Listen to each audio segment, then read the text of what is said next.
If you need something to motivate you to cut off that man, here's one. Ready? I dated a guy for 3 years, okay? In year 2, he asked me if I was Mexican. I'm Puerto Rican. All the love for my Mexican queens, okay? I'm just saying, 2 years of dating and he didn't even know where I was from or where I was born. That's wild. Meanwhile, I knew his social. You know what? You guys are a little bit too serious on this app. You need to go get a drink, preferably in the morning. Start your day off right, okay? Because like I am just clearly posting content, saying things that we're probably all thinking. And then here comes a man who thinks my content is targeted for him. Like I am not doing a song and dance for your approval, sir. Like I'm not using TikTok today. Why would you think my content is for you, for your approval? Real men, when they know that they love you, they want you, they want to build a future with you, they don't hesitate on their intentions to marry you. They don't hesitate on their intentions to court you. They don't hesitate on their intention to make it clear that this is what I want. I want to marry you. I want to make you my wife. Right. And I want to chase God with you. I want to be a believer with you. I want to build this covenant with you. I want to just pour into you. I want to be your husband. And when a man is clear with that, he doesn't wait 2, 3, 4, 5 years dating you. Yeah. He said, yo, I want to lock you in because God told me you're for me. God told you I'm for you. Yeah. Why are we wasting time? At some point in time, keep on complaining about men not being chivalrous and men not being traditional. It's not going to work. It's not going to work. You need to line up or a man is not going to tolerate. You can't keep poking a good guy and then play the victim when he finally snaps. Listen, a man can be the most patient and forgiving person in the world. He will bite his tongue and try to keep the peace. But his kindness has a limit. You can't keep crossing his boundaries and then act shocked when his attitude suddenly changes. If you push him to his breaking point, he is going to stop being soft. He won't negotiate anymore. He's just going to put his foot down. Why does this happen? It all comes down to one word: disrespect. To a man, respect is like oxygen. Having arguments or having a bad day is totally normal. But if you make fun of him, talk down to him, or try to make him feel small, you are lighting a fuse. Don't be surprised by the explosion if you are the one who lit the match. What's going on, fellas? Don't forget to like and subscribe to the channel. Leave a comment down below. Let's get back to the video. Excuse me, you work here? No, I was walking by and like I saw you. I'm like, she's pretty as fuck, so I just like had to come say what's up to you. What's your name? Madison. I'm Tez. Hell yeah. You got like a chill vibe, like you just be cool and shit. Like what you be on? Like what you be on outside of work? Nothing. Nothing. So you're boring for real. You don't be getting in. Not for real. I just be. Let me get your number. You seem cool. Let me get you. Maybe we could kick it sometime. You have Snapchat. How old are you? Cause like who? You're okay. You're younger. Cause like I don't even be on Snapchat for real. But no, it's cause I don't know. You probably wouldn't be okay. I have a boyfriend. I wouldn't be okay. I don't give a. What he doesn't know won't hurt him. Like I don't even be here. Put me on Snapchat. I don't even got it downloaded on my phone right now. Like. Okay. Look, put it in your notes. My username. Download it. Make it. Okay. But. If a man tells you, I'm not ready for a relationship, please believe him. What makes you think this is an open invitation to change his mind, to make him see how worth it you are? How do you think you look chasing and begging him to choose you? And I get it. I know it hurts. I know it sucks. You really like this guy and you can see the potential and you want so much more. And when he tells you that he's not ready for a relationship, it definitely sucks. But what do you do? Well, the first thing you can do is try and convince him to stay. Try and convince him to choose you and hope that he changes his mind. The thing is, even if you're persuasive and he decides to give this thing a chance, give it a shot, he's never gonna fully choose you because there's absolutely no confusion when a man wants you. So here's what you do. You walk away. You walk away because you love yourself and respect yourself enough because you're not an option.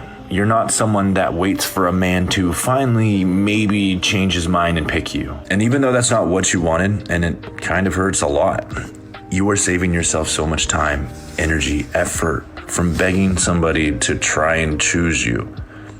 I think another one of the issues is that when you listen to these modern women and the things that they say, it's always that a man has to be finished while you are still a work in progress. Do you think that's fair that a man has to deal with you and your BS? while he has to be the perfect specimen?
Okay, what if he doesn't want you to wear all of that? I don't think a man texts you for the date and is like, make sure you wear all that makeup. You better show up with makeup. I've never heard of that before. And I mean, if you're really struggling financially, you can actually just buy makeup at the grocery store. It's not as good, but it works. Or you could just opt out. Also, it doesn't cost that much per use. So yeah, you want to do the math on that?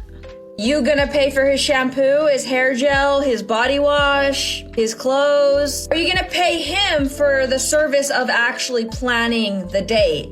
Because that's emotional labor and that takes time. What if you cancel? Can he charge you a fee for that?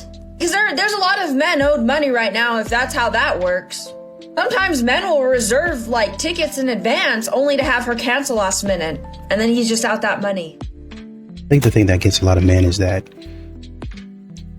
a lot of these modern women actually expect them to continue taking the gamble when they continue to lose. You know what I mean? I continue to get nothing back. It'd be one thing if I was hitting on something. Oh man, I hit on something. Why not try it again? But I've never hit on anything. Why would I continue to take that? You know what I've noticed? People be knowing that you are too good for them. Like deep down, they know that they don't deserve you because they not even trying to be better people. So instead of stepping up, they start tearing things down. They'll lie, they'll cheat, they'll disrespect you, they'll create chaos just so they can justify walking away. Because it's easier to destroy something good than to admit, I can't match this. And what they do next? They go find somebody who will tolerate the bare minimum. Somebody who won't expect growth. Somebody who operates exactly like them. Because real love exposes them. Real love challenges them. Real love makes them feel seen. And sometimes that's uncomfortable for people who don't want to change. So don't take it personal when they sabotage what you offered, okay? Sometimes it's not that you weren't enough. It's that you were too much truth to somebody who's committed to staying the same, okay? Is it a red flag if a guy wants you to drive on the first date? I feel like driving to the first date as a girl is like kind of crazy. This is a great example of how different women will have completely different preferences based on their assumptions. I would say that for the majority of women in this day and age, they don't want to be picked up. They want to meet you there for the first date because they don't want a stranger picking them up and knowing where they live. And men today, they know that this is the majority of women, so they don't want to creep you out. They don't even want to offer to pick you up because they don't want to freak you out. And that is why, ladies, it is really on you in order to communicate this as something that you want. Don't just assume that it's a red flag, because having that harsh opinion as if this is some red flag thing that this guy is doing and he's not a good person because of it, that is what makes dating so frustrating. Because as a man, he can have the best intentions of the world. He can be so authentic. But if you have this honestly weird interpretation of what he means, that's your loss. And what modern women are not understanding is that they keep on asking for a good man. Why can't I find a good man? Where is a good man at? Yada, yada, yada. A lot of these men be standing right in front of your face. They always be there. And you get comfortable with the man always being there. You start taking the man for granted. And then one day he realizes, me being here doesn't really mean anything to her. Me giving her all of these things doesn't really mean anything to her. She doesn't appreciate what I'm doing. Why am I still here? So then when he actually leaves and he don't come back, all of a sudden you confused because the man is finally choosing himself. The man is finally choosing peace versus messing around with you. And the window that you had to do right is all of a sudden closed. And y'all don't understand, good men can get tired too. They get tired getting disrespected, and a lot of times it might not necessarily be, oh, I was outright disrespecting him, calling him crazy to his face. But just the fact that you don't appreciate anything that he does. I never get a thank you. Never get any cards from you. Nothing ever. For literally decades. And you expect me to keep on doing that with no appreciation. That's a you problem. I really hate how easy y'all make it for these men, because when they get with me, they make it seem like I'm just asking for too much, when I'm really asking for a little bit, because a date is a requirement. Because how do you plan on seeing me? You think I'm gonna pull up on you, or you think you're gonna pull up on me? It don't work like that. I mean, maybe when I was like 18, 19, I was okay with pulling up on a block. I'm seeing it, I'm bailing out. You know what I'm saying? That was cute back then. I'm a grown woman with going on in her life. Can't no man say I want to see you. How do you plan on seeing me? What time the reservation, babes? How do you... Because what we doing? I ain't no little girl, okay? And I hate how y'all make it for these men, because a date is bare minimum, and that should be a requirement to see you. For a man to see you, he should be planning a date to see you. Should no man be putting up to your house, and you shouldn't be putting up on his. You shouldn't be putting up at his job, his friend house. You shouldn't be pulling up nowhere. And he shouldn't be pulling up nowhere. Only place that y'all both should be pulling up is a restaurant, so y'all can talk and get to know each other. Because that's what we doing. See me? Listen here. We ain't doing no wrestling. And so who I thought men were was really heartbreaking for me, because I needed them, right? There's, you know, when women really admit it, men pay attention to a woman in a way that no number of women can. There's so much you can cause, and it's independent, by the way, of orientation. One man that you know you can count on gives a woman a sense of safety that can change her whole life. It can take one man in a room full of 200 women. Someone came to my husband's celebration of life just to say, I never spoke to Greg, but I'm here to represent all the women in our course who, because he was there and how he was being, we were safe. Look around, find Greg, and go, okay, everything's gonna be good. And I think a lot of the, or I should say, one of the issues is that modern women come up with this whole list that they quote unquote need from a man. And really a lot of it is just wants, right? He's got to be 6 feet tall. He's got to be emotionally available. He's got to have a six pack. He's got to have 6 figures. He's got to be, like I said, emotionally available, spiritually grounded, and all of that. The whole 9 yards. He's got to do this, this, this, and this. And then the man turn around and ask, okay, well, what are you bringing to the table? And the answer, and she's probably not going to say that, but the answer is going to be confusion. It's going to be an attitude. That's what it's going to be. Even though I'm saying I really don't want to be bothered with that. Confusion, attitude, chaos. How many people think that that's a fair trade? How many people think that modern women actually, I can answer the question for you. Modern women actually think that that's a fair trade. Men don't, by the way, just so we're clear. Men don't think me bringing a whole host of things to the table. I'm emotionally available. I'm spiritually grounded. All that. And then what I get back from you is confusion, attitude, and you acting silly. They're not going to think that that's a fair trade.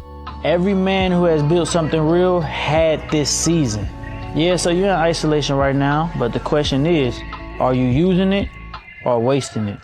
Wasting it looks like this. Sitting in the house, doom scrolling, waiting for something to happen, calling the same people who got nothing to offer you, entertaining situations that you know aren't going anywhere.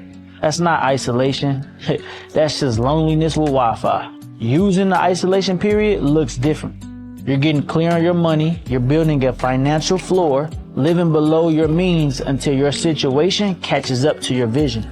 You're cutting out the noise, the bad habits, the relationships that was draining you without you even noticing it. You're figuring out what you actually want. Not what looks good, not what she wants, not what your boys want, but what you want. And you're moving towards it daily, even if it's small, even if nobody sees it. That's using your isolation period. Every man who has built something real had this season. The question is what you do with it. So be honest with yourself right now. Are you using it or wasting it? Make the decision today and go 2.0. The rebuild starts now. Let's bomb. A lot of these modern women don't know when to be quiet. They don't know when to stop. Just stop talking. They don't know when to shut up. They'll say silly stuff like, well, I don't need a man. I can do it all by myself. And not only have they started saying it, they've started showing men, oh, we actually don't need you. Look at me move this mattress that I got from Casper. It's all rolled up. I was able to push it up the stairs, twist and turn and do all of it, which is fantastic. You're going to need those skills, but you really don't need to broadcast or have a man catch a stray. You really don't even know that. You really don't even need to do that. You can just say, man, look what I've done. Or you can make it as part of your vlog. Oh, I'm just, moving and I got a new mattress. Look, girl, at least I love it, and this and that. And instead of just doing that, you bring a man into it and say, oh, well, I really don't need a man. Look what I've done. I've moved my own mattress. I've set up my own bed. Great. That's what they make it for. There's going to come a time and a day where you get tired, where you get exhausted. And guess who you're going to come crying to? The internet. I want a man. Man, I'm just, it's not that I can't do it. Well, yeah, you want a man to do it. We got it. We already know the line. We already know the plot. Plot twist, there's no plot twist. You already told us which twist and turn to watch out for. And men... Here's a smarter way to make a guy regret ghosting or leaving you. Yeah. If you do any of these things, especially the last one, any guy will surely come back running. First one is, don't block him. Seriously, do not block him. I know it's tempting, but hear me out. From a guy's perspective, when you block him, he feels like he won. He thinks he got in your head, and that he still has control, and that's exactly what you don't want. Plus, he's probably still stalking your social media, and that gives you leverage, so make sure you use it. Here's a little trick to see if he's watching you. Hit share on any post, then tap Instagram Direct.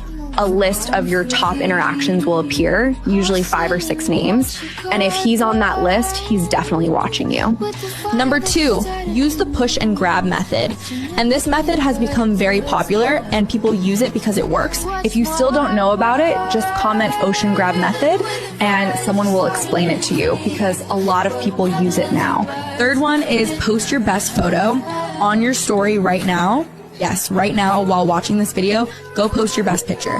Then watch what happens, see how quickly he views it, maybe he likes it, or even swipes up.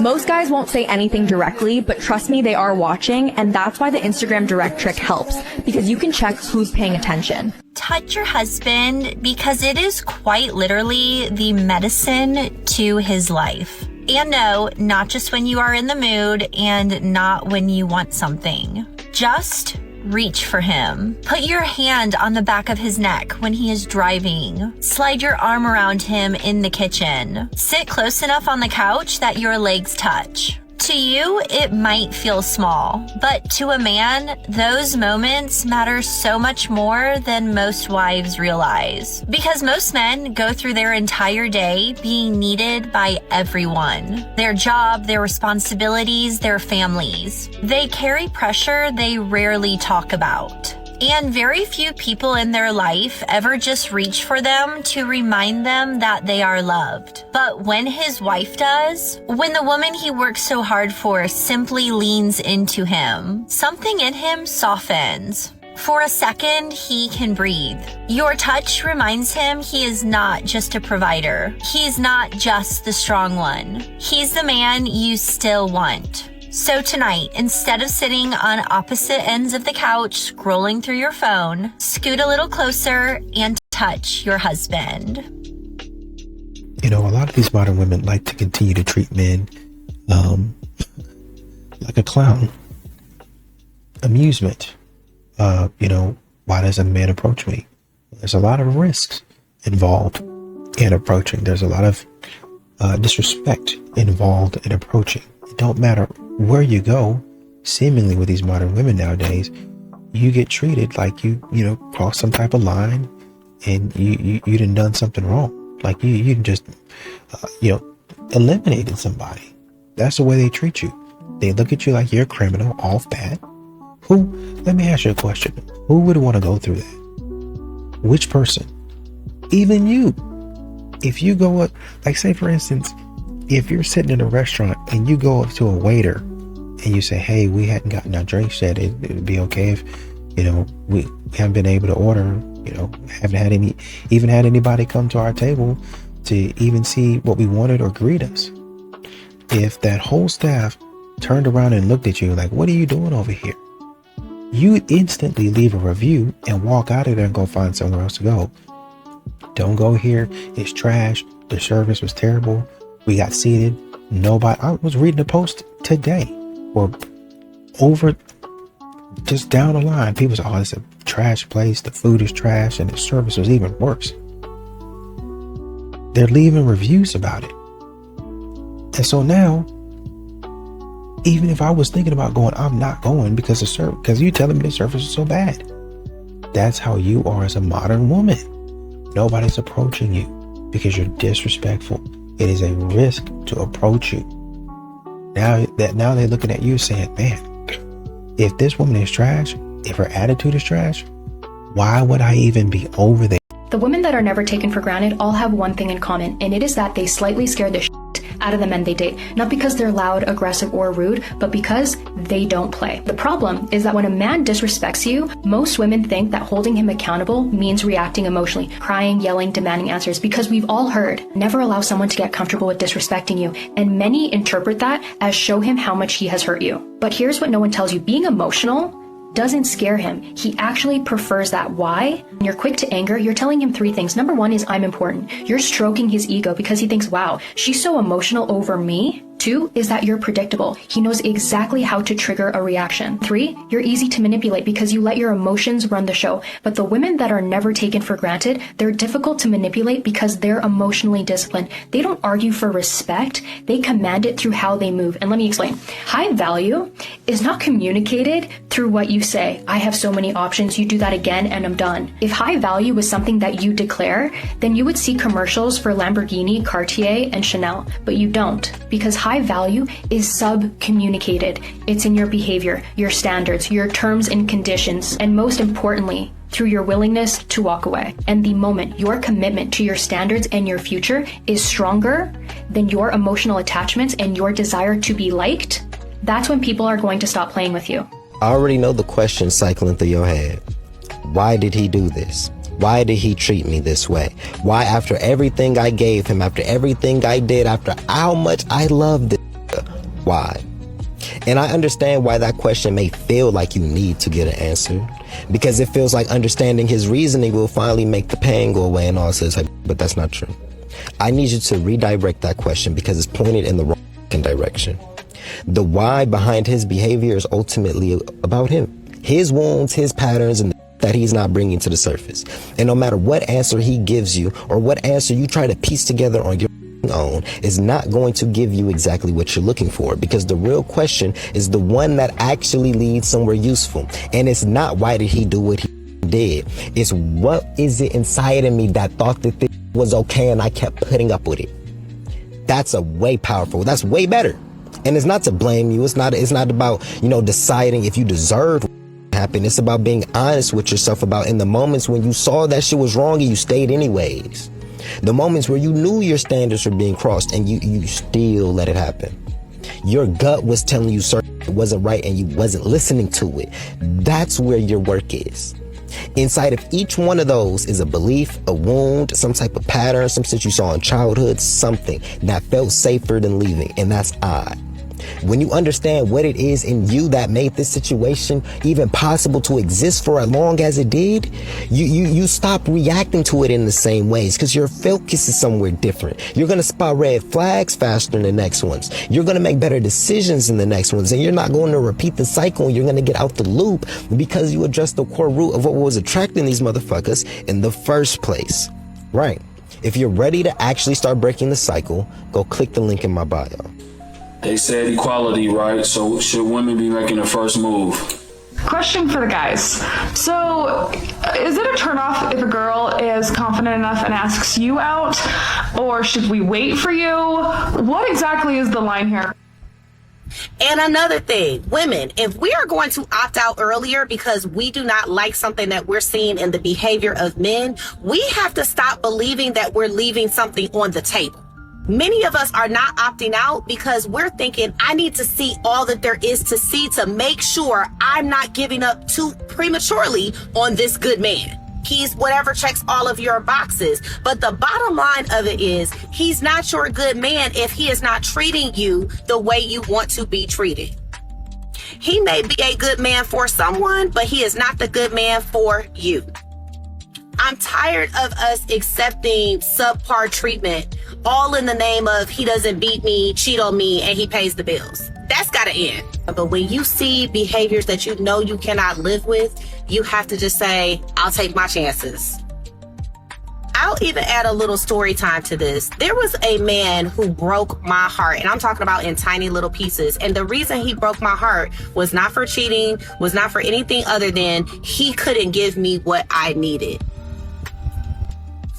And what's so funny about this is when I was debriefing with my best friend, I brought up a guy who I dated years ago, and I totally forgot that this particular guy had also broken my heart, and I thought he was the best I could do. And then here comes this other guy who now I felt like this was the absolute dream man.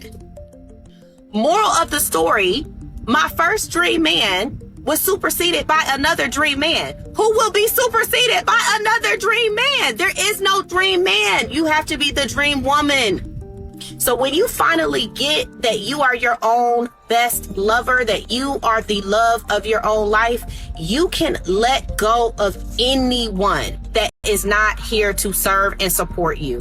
If you are a man in public, give us some space. If you see a woman, just give us some space. I don't care if you're the nicest man on the planet and you have the best intentions. I don't know who all these women are because the vast majority, if not every single woman I've spoken with, wants to be approached in public again, wants to be approached in public again, wants to be approached in public again. First of all, your mama. Approach women in public because I refuse to be your ego booster. I refuse to stroke your pride. I refuse to be the next talking point in your group chat. Why would I approach a generation of women that have been taught and programmed to directly reject men?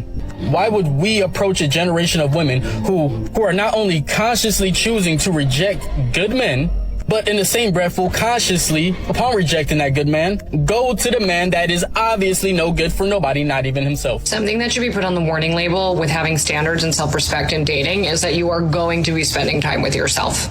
You're going to be spending more time with yourself, babe. Not forever, but like being like, I know what I deserve. I know what I'm after. I don't want to deal with any you're going to be by yourself for a minute. It's just how it's going to go. And additional fine print, you're going to have to be really good with like knowing pretty quickly, like not for me, walk away. You can't even do your own anymore. So just FYI. Be 6 foot, have a six pack, get jacked. Have a lot of money, but make sure you always have time for me. Make sure you're an alpha male, but not like Andrew Tate. I want someone who's a man of God, but not that much of a man of God. I want somebody who knows exactly what they want in life. Why are guys so picky and they never choose me? Someone I can spend all day with, curled up on the couch, watching Instagram. Somebody who takes care of their body, but they're not always at the gym and don't have time for me. Someone who loves their mom and family. I don't want someone who's addicted to their mom and doesn't have time for me. Women are going crazy, guys, because they can't figure out why you're not going up to them anymore. Guys' eyes are wide open now, right? They're wide open. And they're starting to say, well, you know what? I used to think it was worth it for me to just put myself out there all the time because, I wanted to take a girl out. But now I'm realizing you got the gold diggers, you got the women who want the free meal, you got the women who expect me to do everything but in return want to do nothing. You got women who are saying, what do you bring to the table? But when you ask them, they get insulted. You got women who don't. You can't even talk. You talk about, oh, yeah, you had 400 boyfriends before and you slept with all of them. Mm-hmm. They get defensive. Maybe I just don't need to pursue women right now at all. That's what's happening. Men, especially right now, are needing a lot more appreciation and support from women and from men. Because since the rise of the feminist movement, we have seen a lot of empowering women or independent, powerful women kind of pushing down and suppressing masculinity. And we are seeing this on a larger scale. This is hurting all of us. And if we choose to support men in the rise of healthy masculinity, we are going to see everything start to work in our favor as women and as men. So we need to stop with just empowering women and bashing on men and hating on men for being men and start empowering everyone so that we can all thrive together. That guy can and will change, but he will not change for anybody. He will only change for one woman. It is the one to him. And he almost has an epiphany in the moment or in that season of, oh my God, I cannot believe I almost lost her. And then his life flashes before his eyes, and then he sees that I do value her, but I have not been honoring her. And so I have to make the changes and evolve in such a way that I put things in place that I do not allow any other risk to come into this relationship and potentially ruin the best thing I have going. So that's the one guy that gets caught up. And he only changes for one woman, for the one for him. What do you wish more women knew about how men operated? There's 10,000 times more going on inside the head of a man than you have any idea. He's carrying burdens that you don't have a clue about, and he don't know how to express them, and he don't know what to do about it. And he figures if he puts it out there and communicates it, he's just going to be shot down, called a fool, called weak. So he carries it inside, and you have no clue the burdens and that most men are carrying inside and not even showing you. In the night, in the end. I wish more women understood that. I just got off the phone with my younger brother. He has 2 of his guy friends coming to his apartment. They're going to practice a new recipe because one of these guys met a girl online dating and wants to make this recipe for her. And so they're all going to make it together and make sure it's good enough. Are you kidding? Like, I know how it feels to think like all the good guys are gone. And these are 3 guys in their mid to late 30s that have great jobs. They are single, never been married, no kids, and they are looking for their wives. Okay, ladies, so I guess the message is move to Austin. But no, the message is it only takes one. And the most important thing that you can be doing right now is to be open to love in your life in whatever way God provides it. We don't know the future. We don't even know if we're going to be here tomorrow. But what you do know is that you were created today to love and to be loved. Trust God, keep your chin up, have hope. God has a plan for you. I have women asking me this question almost every single day. Where are all the good men? How do we find a man like yours? And I'm going to trigger some of you with my response here. So if you are not willing, ready, or able to be triggered today, scroll on. If you are brave enough, here is my response. If you are wondering where all the good men are in your life, I would ask you, are you willing to do the work to look in the mirror for long enough to understand why you are unable to see the good in the men who are already in your life? If you want some help with that work, I'm here. I've done it, and that's why I can see them everywhere. I've tried men in their like early 40s and mid 40s, but I will say, let's say like the last year or two, I have actually not dated anyone under the age of 50. And why is that? Well, I found that, they say something like chivalry. No, it's not. It's just a bit older. Yeah. Come on. you know, I'm finding that this particular age group of men, one, they're already established and settled. They're more in a space of life where they're just like, I just want a good woman who's going to bring peace, where I can just live my life with, who can be my life partner. A lot of times they're looking for a woman who has a good head on her shoulders because they want to invest in her. I love this age group too because there's a lot of wisdom there. They're over the midlife crisis phase. Right. You know, they're like, look, I've been there, done that. I've had multiple women, but I'm at a space right now where I just want the one. Yeah. And I want her to be the one. It feels a little fake. Gotta tell you guys, it feels a little fake, and there will be no fakeness and no gayness. How charming. However, whenever I see this type of post, I always wonder to myself, do the types of women that make these particular styles of posts, do they actually ask any of the men to help them? Or do they just expect the men to help them because they are women and they are men, and that's stereotypically what men are supposed to do in their normal gender role, is help helpless women that can't do things for themselves. Because there are a lot of women out there that really don't seem to actually want to be viewed as independent. They want to be absolutely dependent on men, but yet at the same time will argue that they're equal to men. But I also noticed that they didn't say anything about women helping them with the baggage either. So I wonder if they asked any of the women. But honestly, I really think that this is just another way for some women that have absolutely nothing better to do with their time than to just find some random thing to complain about men for. Here's the reality of a healthy and secure relationship, not the clickbait you see on TikTok and Instagram. So let's see if this video actually gets seen. The first one, your partner is going to trigger you. Whoever told you that healthy and secure relationships never make you feel anxious, and if you have any kind of triggers, they're not the one for you, is a liar. A trigger is a neutral action or inaction. So your partner could do something as simple as close the door a little loudly, and that could trigger you. We're not looking for a partner that never triggers you or activates you. We're looking for a partner where you can work through that together and actually have a real conversation and express what you're going through so that they can receive it and understand it. The second thing, relationships are one conversation. If you don't like to communicate and you don't want to talk about your feelings and you don't want to tell them what's going on, then you're going to be really lonely in your relationship, or you're going to have a lot of resentment that's going to grow. Healthy and secure relationships thrive on open and honest communication, and not just communication, but also comprehension. And the last thing, you actually still have to date your partner. You can't just get all lazy and be like, whatever, we just never go out. We never connect, because then that was where your relationship is going. Plan date night, do unique things together. That way you can keep the spark alive and not let it die on the side because you guys are just so busy with life that you forget about the life that you're building together. She cut off Pound Town, and if she wanted to, she would.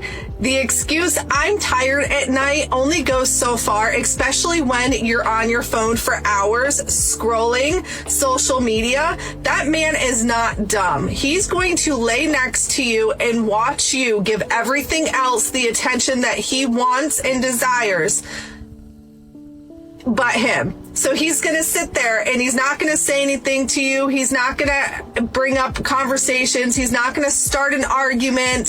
He is not going to press the issue when you continuously tell him that you're too tired at night. He's just going to watch and observe your actions. And then you get amnesia and wonder why the man is completely disconnected from you.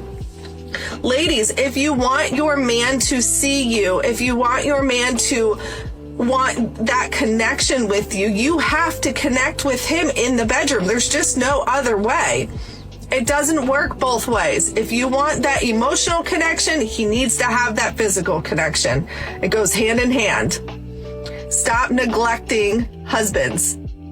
Guys need to start approaching girls again in the bar because we want to be approached. At the end of the day, like, you should be able to read body language and figure out like which girl wants to be approached. I feel like that's a main reason why girls go to the bar is to hang out with her friends and talk to guys. I like actually hate being like a couple hours into the bar and just seeing guys just duoed up, paired up, like they're still in their groups.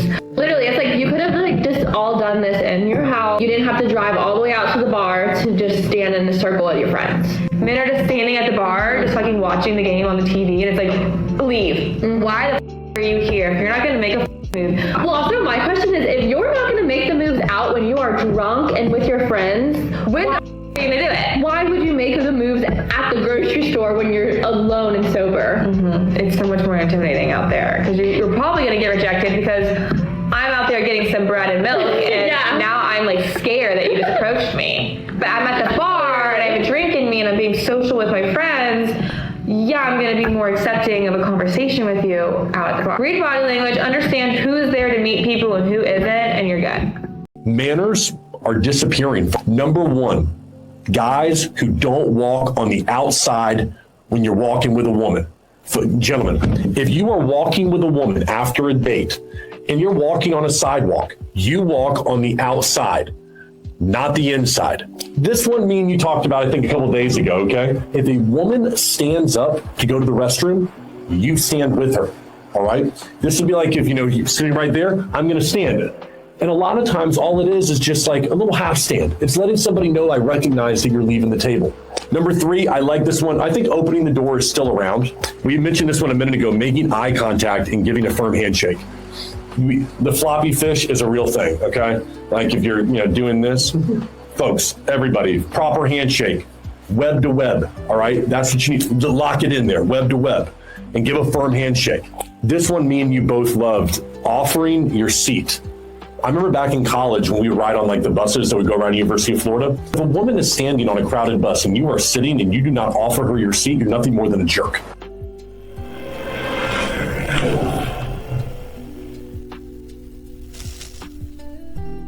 These are the things I wish I would have known. My channel is not to make women bad or wrong. It's to expose the challenges and limitations that we have in our wiring. And that as humans, we all have shortcomings. We all have flaws. And one of our shortcomings and flaws as women on the spectrum is that we have a selfishness.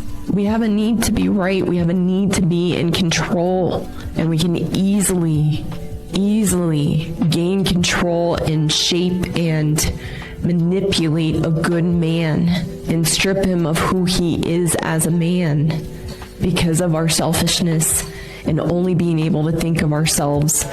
And what most importantly I talk on the channel is our unhappiness in ourselves as women, meaning we never learn to have a healthy relationship with ourselves, to be fulfilled from the inside out and not looking for something to make us happy in life, that is our responsibility. And it's imperative for us as women in a relationship or a marriage with a good man that we learn to be happy within ourselves, or we will crush and destroy a good man because we inevitably end up blaming them and making them the problem for why we are so unhappy in ourselves. So I was talking to a male friend of mine the other day, and he told me that women don't apologize and women can't be held accountable. And I began to really think deeply about this idea. And one of the things that came across my mind is, in the last 9 months or so of me being in my private practice, I have myself experienced many women, whether they came in as a couple or they came by themselves, they very abruptly discontinued their therapy. And I started to reflect and really think, what was going on here? And I noticed that after I had to confront them about something, I had to bring to their attention something they were doing that wasn't contributing to the health of the relationship, they became very defensive and very, just very harsh, and they stopped coming. And even though the husband would continue to come, he made it very clear that, she won't apologize. She thinks you're wrong. She thinks you're taking my side. And I began to really reflect, like, oh my gosh, is it true that women don't apologize? Is it that women struggle with being held accountable? I'd love your thoughts on this. Me personally, I think it has to do with a person's level of emotional maturity. What do you think? Listen, I don't know who make them nowadays, Manier, but me need you to unmake them expeditiously. Because why am I coming from my run?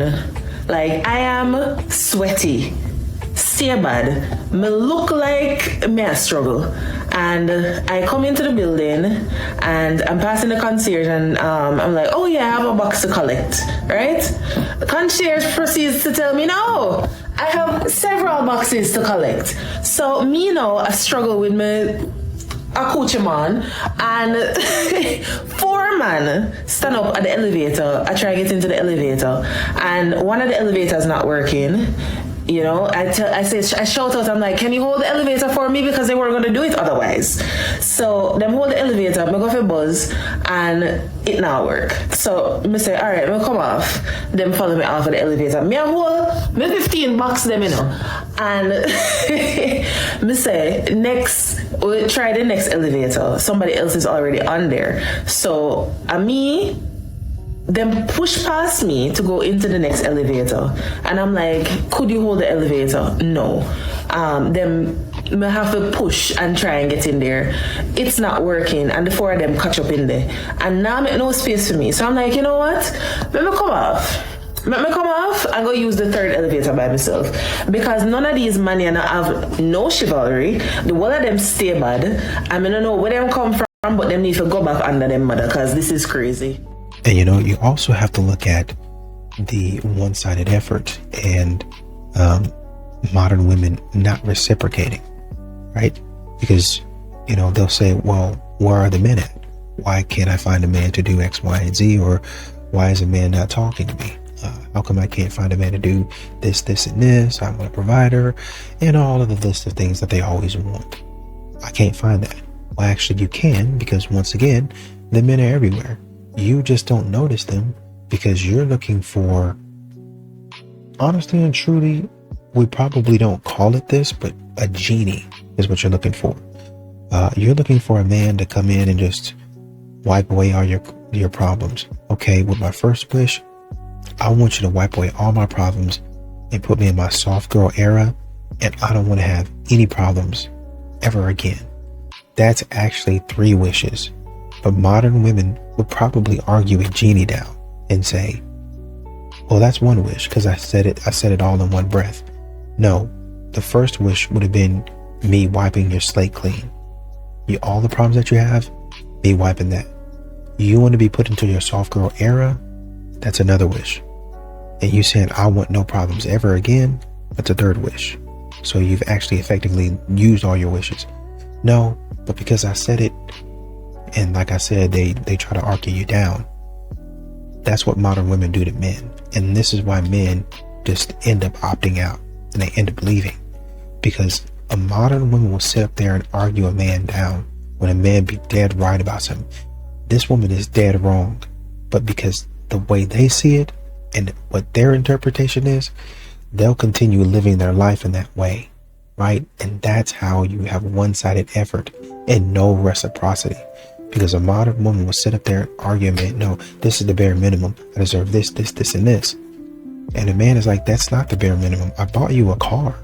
Well, that's what my man should be doing. I'm not your man, though. I'm not your man. Well, you know, that's something that you decided to do. Right, because I wanted to show you that I really liked you. Well, you know, nobody asked you to do that. Regardless if anybody asked me to do it, I still did it. I bought you the car, and you're not showing any signs of being grateful. And so when I pull back and say, okay, you know what, you can have the car, or you know what, I pay for your nails, whatever, take your little nails and go on about my business, about your business. Modern women, they don't realize they actually messed up a good opportunity. And if a man has paid for your car or paid your rent or paid any type of bill for you, and that's actually a genuine man, you just messed up your bag because of your bad attitude. That's why a lot of men opt out, because I know I know my effort is not going to be rewarded. I know she really don't like me, and all of the stuff that I'm doing for her is not going to be reciprocated at all.